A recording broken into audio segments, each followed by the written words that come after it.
Hey everyone, today I'm going to show you how to download someone's profile picture on WhatsApp. So first open up the WhatsApp on your malito.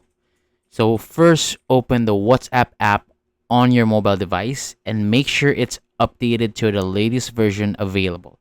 So as you can see, this is my WhatsApp account interface, and in here you can see all my chat history. Now I want to download the profile picture for this contact here. So I'll use this Shane chat as an example. So I just tap on this chat, and in here you can see the profile picture.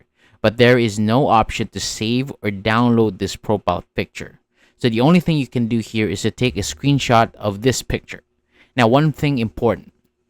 While I'm recording this video, I can't take a screenshot because of a security restriction.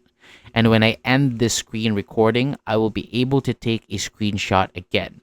So on your phone, you can take a screenshot by pressing the power button and the volume button together.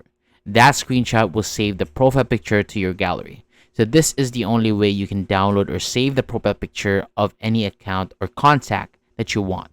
So that's basically how you can download someone's profile picture on WhatsApp. So that's all for this video. Thank you so much for watching.